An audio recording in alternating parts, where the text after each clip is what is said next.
In 1983, a bright young woman with a promising future vanished without a trace. Tammy Lynn Leppert, a rising model and actress, disappeared on a sunny summer day, leaving behind nothing but unanswered questions. Her disappearance has haunted both her family and the public for over 40 years. What happened to Tammy Lynn Leppert? Hello and welcome back. Thank you for tuning into this episode of What Happened. Tammy Lynn Leppert was born on February 5th, 1965, in Rockledge, Florida, a small coastal town that was once a popular resort destination for northern tourists escaping the winter cold. By the 1960s, Rockledge had evolved into a bedroom community for families working at the nearby Kennedy Space Center. From a very young age, Tammy stood out. She possessed both striking beauty and natural charisma, and by the age of 4, she was already competing in beauty pageants. Over the years, she entered nearly 300 contests, reportedly winning around 280 titles. Her success in pageants quickly led to a modeling career. One of her most notable achievements came in October 1978 when she appeared on the cover of CoverGirl magazine, bringing her national attention. But Tammy's ambitions didn't stop with modeling. She dreamed of becoming an actress. At just 16 years old, she landed a role in the 1980 teen comedy drama film Little Darlings. 2 years later, she appeared in the 1982 comedy Spring Break, where she played a contestant in a staged boxing match. After filming wrapped on Spring Break, Tammy attended a weekend party out of town. She went alone. According to friends, when she returned home, she was not the same person. Her close friend Wing Flanagan later said that Tammy appeared withdrawn and frightened. For nearly 2 weeks, she isolated herself at home. Although brief, her most recognizable appearance came in the 1983 crime classic Scarface, starring Al Pacino. Tammy played the young girl who distracts the lookout car during the infamous chainsaw scene. Her career seemed to be gaining momentum.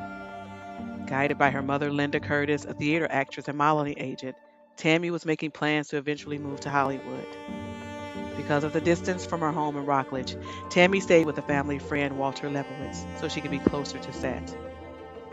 But just 4 days until filming, something alarming happened.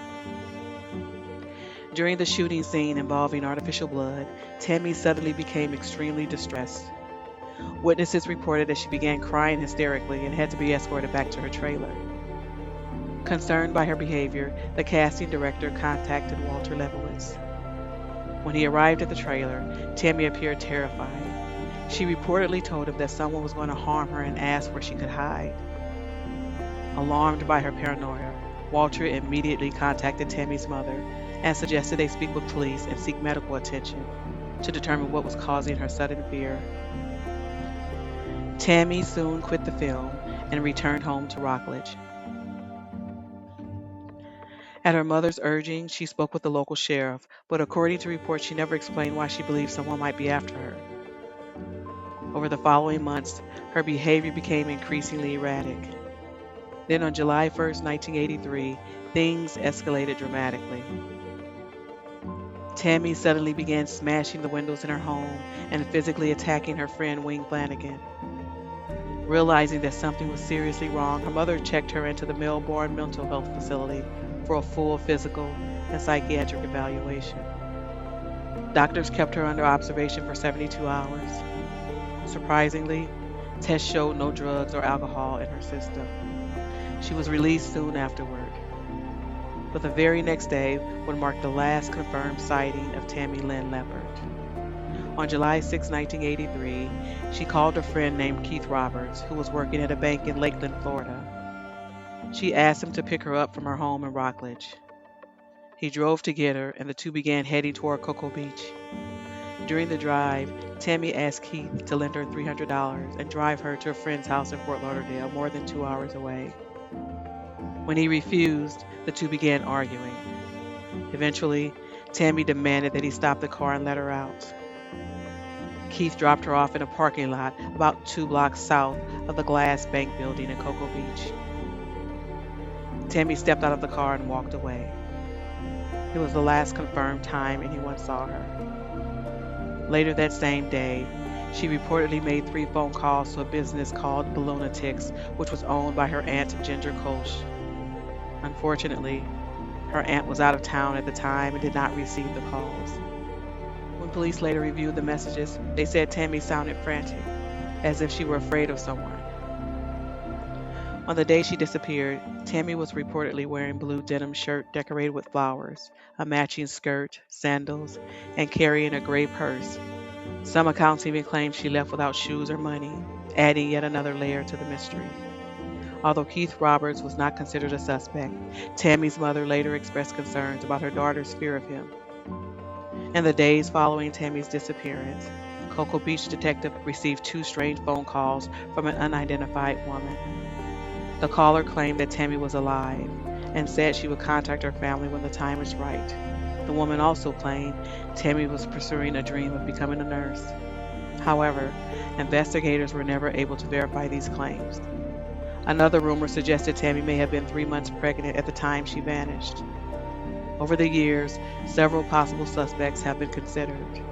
One was Christopher Wilder, an Australian-born serial killer known as the Beauty Queen Killer. Wilder murdered at least 12 women across the United States and often lured victims by promising modeling or photography opportunities. He was active in Florida around the time Tammy disappeared. Tammy's family even filed a lawsuit against Wilder at one point, though the case was later dropped due to uncertainty about his involvement. Wilder himself was killed in a shootout with police in 1984. Another possible suspect was John Crutchley, a convicted kidnapper believed by some investigators to have assaulted and murdered multiple women. Crutchley died in prison in 2002, and no direct evidence ever linked him to Tammy's case. Tammy's mother believed her daughter may have known something about local drug trafficking, which could have put her in danger. According to family members, Tammy had become extremely paranoid in the months before her disappearance. She was reportedly afraid of being poisoned and refused to drink from open containers or eat food she did not trust. More than 4 decades later, the disappearance of Tammy Lynn Leppert remains one of Florida's most haunting unsolved mysteries.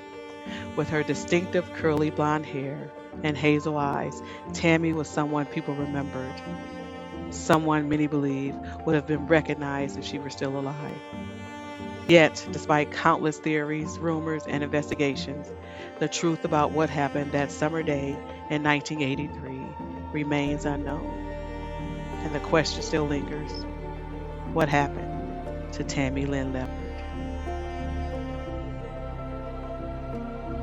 Thank you all for tuning in. Please like, comment, and subscribe. And don't forget to hit that notification bell so that you can be the first to know what happened. Until next time.